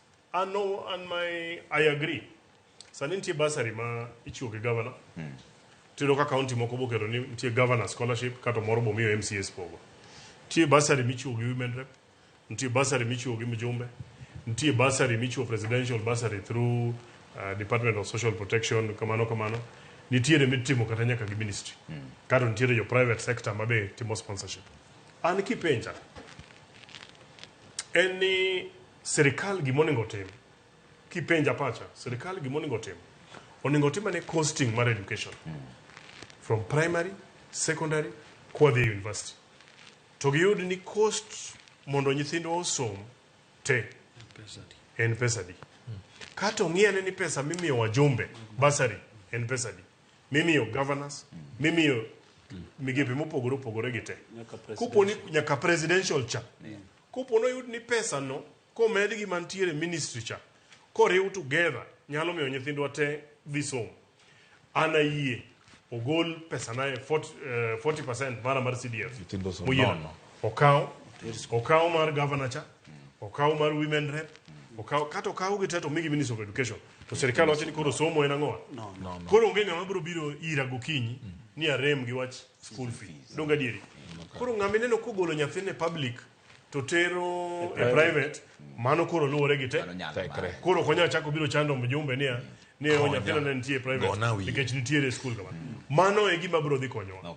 Man kipenja pacha, in fact kwa doke buge in this particular budget more we will challenge committee mar education to the ministry onyiso ni the cost mar timo education across koponi wa fogo nikech sani CDF te for the 290 constituencies is almost about 54 billion. Watch. To kwa chope the actual percentage awach no chope more 60 billion. So 60 billion ki goal of 40% of it nyalo be about 24 billion. 24 no kwa goal wagom kwan mar governor wagol mare wagol mar women rep wagol mar presidential cha wakaw kato kata kuponi nitie gap matis to wapenjre kaka piny ni to nitiere areas mag nikech education is very important. Wanyalo wacho ni kata pesa barabara we waduoke kata gi 2%. Pesa mar stima waduoke ne gi 2%. To wamedi education. To watere together at one point. Kuro wan wadong kaka joma timo oversight ne serikal. Ka dhi dala. Tadonje school to nyithindo bodonjo. Nyithindo be nigi uniform. Nyithindo be dhi maber. An pan mane kipenja. Mane gitieke. Okay. Osianyambo biro ir mondo giso ni nitimo ne jopiny ang'o ndalo mani. Lakini koro winya ne ken ka koro tieko ne sabe koro mayo. Ngado go penja moda penje. Angi penje. Adwa dhi e point mar aparo mheshimiwa lero gima wacho. Mar ni principle ma basari ni owinjo lore mondo riu pesa te. Mondo ket education, mondo wabend education is completely free, to standard is maintained. Gima adwa dhi e gima kor karatich wa ma telo maber. Jowa ma otelne gi gosiany geni osiko kawacho ni gima otimnwa en ratechwa. Nyacha temo explain che mbona wan TV ka explain niya sani gero nwa affordable housing o mabe. Sani timo nwa gik moko mopog na pango gik mothuro. To ka gi ape mago ratechwa. Onge kake wacho nwa gik maraticho. Koro mna pendi ka odwa ni president otim nuango ka samo tim nu raticho. Gima duong' madwa wacho niya. Kisomo lo chik wacho niya equity gima nitiere principle maxims mag equity yani ngadho ma equity oket. Equity en gima akiata ni luongo na gi dhulu. Gima make sure ni jite ni fair, jite winjo maber. Wacho niya equity ohingo equity. Tiende niya kibeda beda piny ni rito ni ibiro tim ni maber. Onge ng'ama biro tim ni maber makata kidhi me chemba kami chieme kar liel kiweni ka okidhi kakata kocha tibiro kelni chieme e tendo onge ng'a kelni nyaka idhi riede e kata kocha to in gi ratiro ma chieme liel nikech oted chiemb liel but ka okidhi kumi chieme ibiro e liend no kech. Namba 2 dala wakacha kata gato ni mana gi okoso ni kirito niya okoso na ang police no bio mage onge nyaka idhi ka police idhi police station michiw report eka police biro timango biro mage. Tende niya equity favor the vigilant. Ng'ama vigilant mong'e ratiche ema equity favor. To ng'ama indolent ng'ama lazy ma ok ong'e ratiche no rito kanyo ni jakom no wacho ni gigo ratichwa ibikelwa wabunge wadhi kuro. Wabunge wagidire wadhi kuro gika ko timore ka luo magineno ka de ok timre. Nikech mae to kopo ni amagira tichwa karang'o momiyo wan wasebedo kwadwa dhi State House. Ang'o momiyo kare wachunga president nikech ka wan sure ni gi ng'ata mani State House biro miyo waratichwa. Tiende ni nitie gimo ma wabe nyaka wadhi wabed jokanyo. Emomiyo wabunge wan oneno ni bedo oko sate biro chalo gima wan wathal kaka wathal ga pile. We wang' ni wabe wabedi ese mondo wabe piyo yuwa kumochomo ni to osiptal mar 1,100,000 cha nyamito ger to gik mitimo mabech waka otim timo sia kotim. Gima dwa kono jowa enia nyaka wawinj wach kendo wabed jo adiera. Kwadwaro telo manyalo konyowa madhi choro thurwa nyaka wabed adiera nikech kata yiero mwadhi e thuru jaduong' Osiany ok ang'enga ok adwa donje kaka no mai gi kaka no ine miwajo ni no mai nini yombo to mai oyombo to mai ne tuo mwasebedo go nikech Osiany is a serious man kamina nani Osiany no bed bunge de koro tie gik mowache bunge de koro ko wagi ngwech samiyalo finance bill tigeni mawad mano yombe cha nyocho wagi ngwech nyamita gine manyocho dong ka yalo finance bill mani wacho mano mae to mino nyocho wagi ngwech. I'm telling you the truth samani yalo finance bill kasi wacho ni a parliament is captured. Kaka an karachuoto for example oka be little MPs but wan gi machiel moro makati luong ka oka ng'ubio wache anything. I'm telling you the truth ok na cham bunge na tawacho mana niya telo makare chakore gi kama jaduong' Osiany wacho yiero be wayiero jok mwanyalo chieng' ma wabiro wacho niya kura waidhi go maonge pogo pesa ma ji barore go ndasi e thurwa kacha nikech kata an mina ariek malich aromo bedo mbunge makarachuocho to ka in gi lweti to muso lwete ibiro wacha gimine ni wacho ni governors obio pang ka e tuwo. I'm telling you jowa ok bi ng'ado bura kalure gi gimi wacho. After all ji mang'eny e bunge di koro onge bunge kanyo to nikech kata governors moko tie mok di yier to ka ok yuk jamna. I'm telling you that is the problem wasebedo the leadership problem wachakore ni yuko jamna machalo da koro in kati bi wach mi wach dogi temi wach kaka idwa gero gorofa mochungie kor yamo kata grisiti ma sepia da wetene dwa gero to yonge gi pesa miriedo ji line pogo. That is the main problem. So idonga kendo idonga makata depi kanyo yudo kura moko maonge kon to nikech under the problem ni ka oko mai ka oko mang'ato to miye chama wamnyoke to ji ng'enye cha mar gini in kori donga makati ng'ama riek kamaga ni chama cha osemaya ma otiko kata ng'ato ka otiko ni oyiecho to tero moro machielo ng'ane midhi yeni nikech ede chama man gi ji mang'eny. Gima duong' manyaka waketi demokrasia mar chama ema nyaka bedi mondo mi jowa sama dhi nomination tidhi riedo to Osiany kata dhi gono Osiany kura to kuchi ikwano. Iwinjo technology mane gikelo cha technology mane okel misiemo tablet ni tap kisesieme tingeni kata duoko ikia ini winjo mana ni ilando gi godhiambo kendo ilando gi sa 6 otieno madhi aboro makoro jok nyagore ni wamiyo nyamita ene moyombo Osiany chanyo yombi tikiano yombi gi kuradi. The main thing mawatim ka wadwa demokrasia maduong' Nairobi ka kaka wasebedo kwadware mondo leadership obed makare. Leadership ni ochakre mwalo wa kocha tiende niya wabed thuolo ni ka Osiany ja ODM eno bede ODM beno wuotho go ma ok ng'ato lawe tek wadhi yudo telo kor nikech samoro Osiany gi pache ODM no ng'e gimodware kata ong'e gima nya konyego.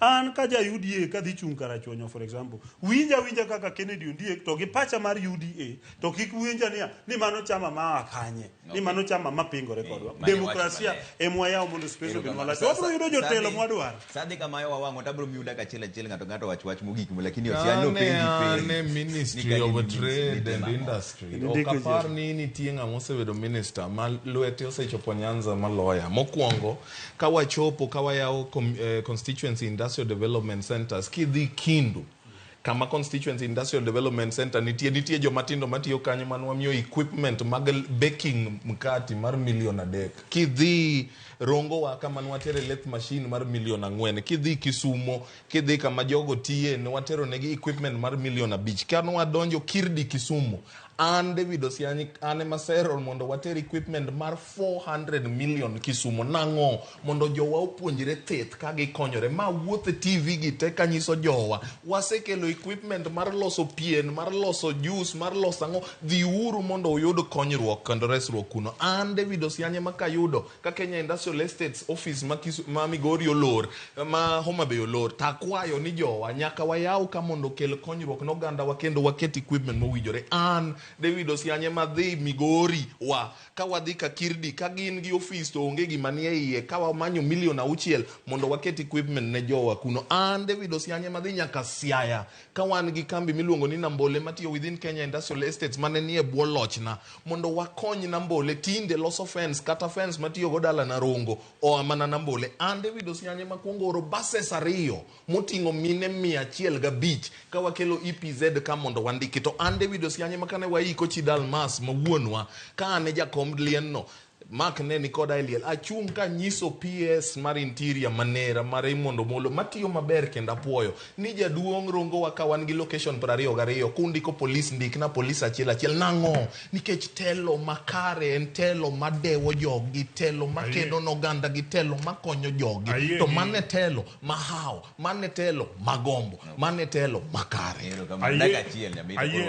Ayegi Osian penjo nania gik manoyudo moterogi nogo chonge koso kane endra tichwa dak dwariti geri takonya ingeni ko ane manan gi pala machane manan gi pala ade manatero kitende mroje ene mukwayo ene mugi ingeni kane manan wuoto pala kane endra tichwa dak no were gik monotere but anyway ana dawacho mugi keni mokwongo wakwayo jogandawa ni waluoro jotendwa kwachakore gi joluo waluoro jatendwa mar Raila kik wayanye kech en gi place ne in history waluor jotelo ker kech en president symbol of national unity wayuor jotelo moa kuonde mopogore kata ka in gi paro mogwenyore to inyalo chiwe in a respectful way and I'm talking about telo amalo nyaka piny kik wadhi kaka ansani okanyal dhi nadhi anyo Raila e Nyanza okanyal dhi nadhi anyo Ruto e Nyanza okanyal dhi anyo Mudavadi kata speaker gini mago jotelo momiwa wami jatelo ka jatelo respect mamare telo makare an gi kara en tijedi tije telo en adek be kik ng'ato wuondi gi gik mang'eny en adi adek mokwongo kichiwo singo an wuoyo telo moyier kichiwo singo chop singo tema tek to ka in yudo challenge kare chopo singo nino yud thuolo dhi pim ni jini ayudo challenge matis ma gima nitie lakini chop singo mar ariyo dogiri jopiny mondo neni bed accessible japiny ok ni sate dwaro pesa kuomi samoro no man mondo bed kodi ogo kodi mbaka owinji telo dwaro japiny do mulo telo orono nene machiegni mar adek ka japiny boting'i malo imbe par japiny we gibilie matis once in a while okiponde mokitana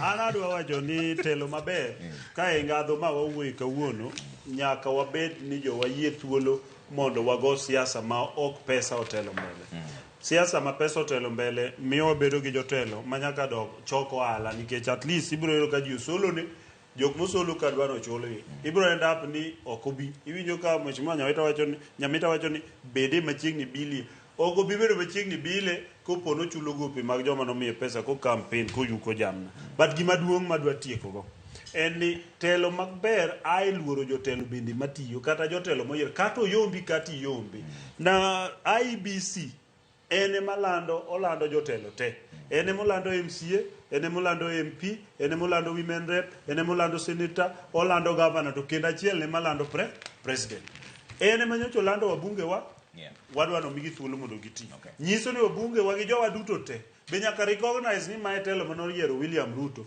wamiye thuolo bende mondo ti nikech presidency governorship and everything oyier gi jopiny to bedo confirmed gi katiba marwa emomiyo wachiw thuolo mane luor kata ki pastor ma pod biro bedo pastor nyaka luor pastor ma yalo sechego kata otuo ofuolo tiwe thuolo yalo tieko chieng' kowuok kokibiri emomiyo wambe watemo ni wachiw thuolo kaka oganda ne lokruok mantiere achiel kuomgi en niya wayew demokrasia thurwa mondo mi chamo bed mang'eny jo UDA wagi wayalo man injili wauso nyanjwa jopiny biro nyiewo jo ODM bo usna nyanji wang'ie kaka wang'ni odwa mit malo kaka okech ka pile cha chunya gombo ni mondo ji ofweny ni bedo jatelo mokwongo en pok ma Nyasaye machiwo miyo ka Nyasaye osemiyi tij telo, ibed ni in imtiye bengi to keti ong'awi e ngas moidho, ibed ni in emitiyo tij lwedo kar tich, ibed ni in emijuoko to in e jatend jojuoko, telo Nyasaye machiwo to telo makare en telo madewo oganda kendo ng'eyo ni gombo maduong' en ni mondo oganda ngimagi olokre maber ndalo ka ndalo. Telo makare en telo mofwenyo ni dwani mondo wadong ogandawa. Telo makare en telo mafwenyo ni dwaro ni mondo wager ogandawa. Telo makare en telo mafwenyo ni dwani mondo wang'aw ogandawa e okang' machielo mopogore. Telo makare en telo magudore kendo poro wach kae fwenyo ni ere yo made jogwa yud godo resruok. Ka ok wadhi wafwenyo teko mar telo makare, wamanyo jotelo malong'o, chokore waduto kaka jotelo. Ka in head teacher mar primary school, ijatelo. Bende itelo ne sikuno e yo mowinjore manyalo miyo nyithindo maa e lweti bedo konyruok n'oganda mabiro. Kopo ni ichung' ne county kata in chief officer, bende itelo e yo makiny king'iyo chien tibro wacho ni yawa, e kinde mana telo oganda wa noyudo konyruok, na adhi asumo kenda kelo konyruok ne thurwa. Omiyo telo makare en telo madongo wa ok mathirowa. To ng'euru jo kama, ni telo ok en mana siasa kende. Nitie kidienje mopogore opogore mag telo. Ka in miyo motelo e chama mar mine, tele gi rieko manyalo miyo jogo ng'i, rieko mar Sulman manyalo miyo giwacho ni yawa, kare mama motelo nwa e chama ni emo onego bed governor, nikech kama e kako telo to wanyalo yudo resruok e ndalo mobiro. To mogik, waduto wan gi luong ni mondo wabed jotelo malong'o. An aja ODM matuklu, tadwaro ni mondo sasa ya mawarado kata kako nera ni owacho ni en bende oja UDA mongirore, wabed piny to walore rieko, wabed gi piem mar rieko gi konyo ogandawa. Kae gikone to watang'o negi ni de ubed kodwa do neno nyak mar lwetwa kaka joma chalo kama gi kama. Nyasaye magwedho ji ni ema koro gwedhnau, otelnau makoyombo to dong' e dieng'eu makogweu kata luoru makotuomou e nying Ruoth Yesu. Amen. Erokamano ahinya Honorable David Osian jalo. Ine michako wacho. Lakini ala. Mane buch jopiny mogik jaduong' Honorable David Osian jalo weche mag telo gi jalup jatend migawo mar ohala machon. Erokamano ahinya Honorable Mark Nyamita jaod bura ma Uriri, waduoko erokamano kuom biro mari. Honorable Kennedy Ondiek UDA coordinator ma South Nyanza, erokamano ahinya kuom biro kae. Waduoko erokamano ne un jo Ramogi temo neno wa kawuono. Mane buch jopiny manyien mobiro bedo kwa go mbaka malach mondo mi wakonyre kaka joka ng'ato, nikech mbaka ni ema biro gero wa joka ma. Belinda Dhiambo nyargi makala ne jaloko marwa embo wacho nindo maber. Anto kaka pile nyinga Trevor Ombija, jandingo panga jo nyakach dendo Ombija taya nyakwar buok kocha pesa. Nindo maber joka.